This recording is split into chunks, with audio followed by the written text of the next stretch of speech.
Good morning, welcome to the It's All Greek to Me blog tour. I'm Dr. Paul Kiritsis and this is blog number 30. Today we're going to be talking about Gnostic symbology and I'll be discussing some symbols that have been ascribed to the Gnostics. Just like their pagan forebears and contemporaries, the Gnostics usually wore jewelry and used various implements for talismanic purposes. These may have been apotropaic in nature, or alternatively, they may have hoped to draw desired people, circumstances, or energies to themselves through cosmic sympathies and analogies. Yet another possibility is that they were used to remind the owner that Gnosis was the only agent of salvation in the cosmos, the only viable way that the human pneuma, or spirit, could navigate through the 7 dimensions and reach that much-desired state of rest or repose known as anapausis in the realm of mystical plenitude, the pleroma. Whilst it remains certain that many ornaments of this type once existed, few have actually come to light. An enigmatic one was described in some detail by 2nd century Christian Alexandrian scholar and theologian Origen in his treatise Against Celsus, for the sake of repudiating a heinous attack made on Christianity by the pagan philosopher Celsus. According to Origen himself, the diagram in question encompassed a ritualistic purpose and was used by the Gnostic sect of Ophites, or Ophians,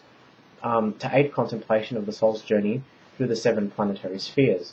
In the pictorial representation, the omnipresent and all-encompassing anima mundi, or world soul, that infuses all created nature with life force, was represented as a great Euroboric serpent named Leviathan. And this is a representation or a depiction of what scholars think that the diagram actually looked like.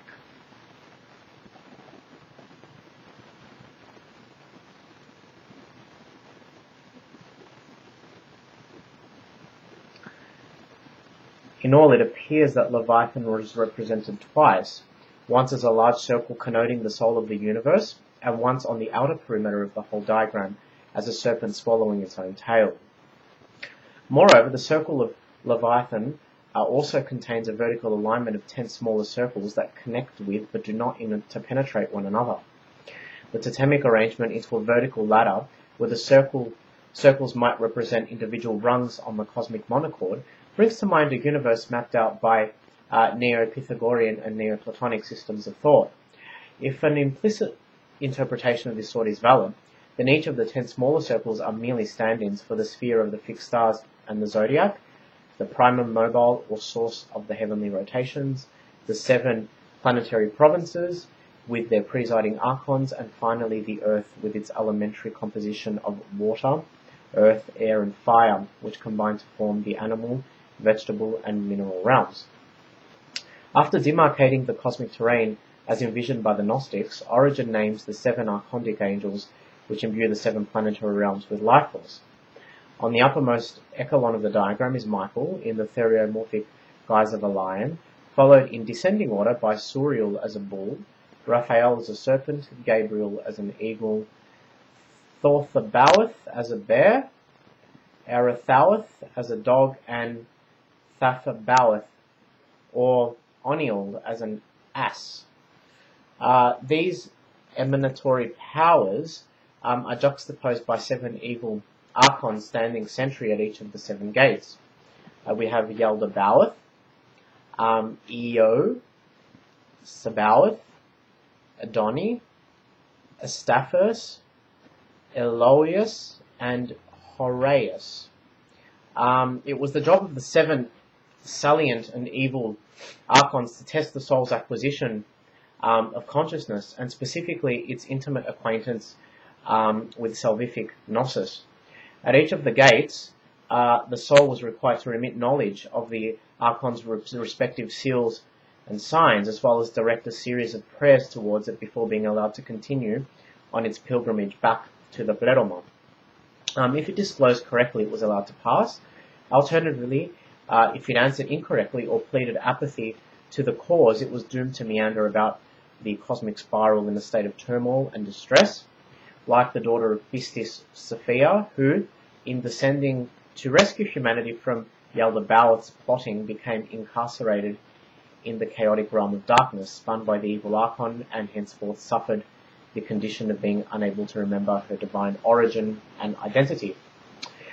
There can be no question that the ascribed rulership of daemons to each of the 7 planetary realms, as well as the passwords, the seals and signs needed to traverse them, was the result of the Gnostics' intimate acquaintance and reworking of eschatological deductions and practices that were quintessentially Egyptian. In an Egyptian demotic papyrus dating to the 1st or 2nd, early 2nd century, a funerary composition titled The Second Letter for Breathing audaciously exposes how precariously hinged upon the pantheistic Egyptian religion the Gnostic endeavour actually was. Whilst the Egyptian document is a contemporary of the variegated Gnostic movement, we can be confident that the composition itself is of a far greater antiquity, given that identical conceptions of the Amenthi, which means afterlife, and the underworld appear at the Osirian in Abydos, a temple complex thought to predate Nama's unification of Upper and Lower Egypt in approximately 3100 BCE. From this, it becomes apparent that eschatological beliefs and practices in Egypt developed and crystallized during the early dynastic periods and remained quite stagnant and unwavering thereafter. In what can only be described as a supernal personification of the death and rebirth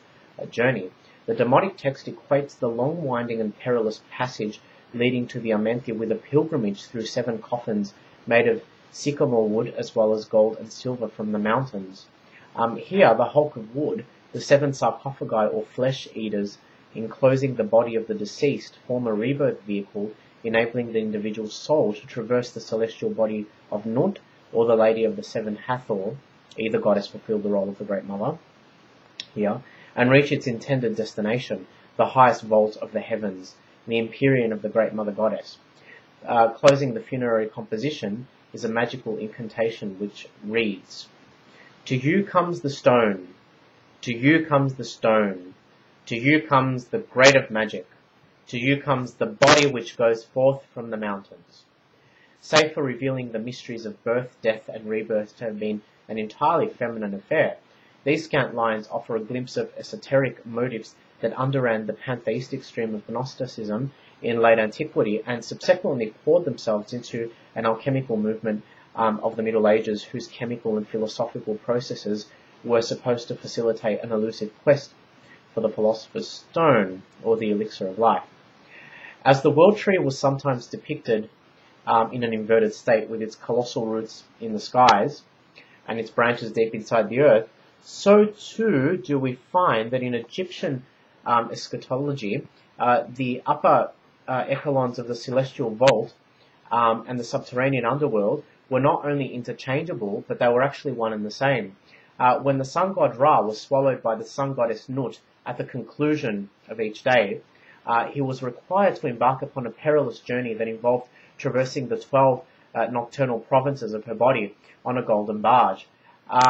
These 12 provinces were merely stand-ins for the 12 hours of night and formed the precipitous terrain of an imperceptible netherworld which sought to bridge the dual concepts of west and east, evening and morning, death and resurrection, and so forth. Each province or hour was guarded by a fearsome deity who unlocked the gate leading into the next with a secret password after overseeing the completion of mandatory ritual acts associated with her particular domain. The gateways, the gatekeepers, and the underworld itself, imagined as the celestial body of the Nut goddess, were all perceived to be female.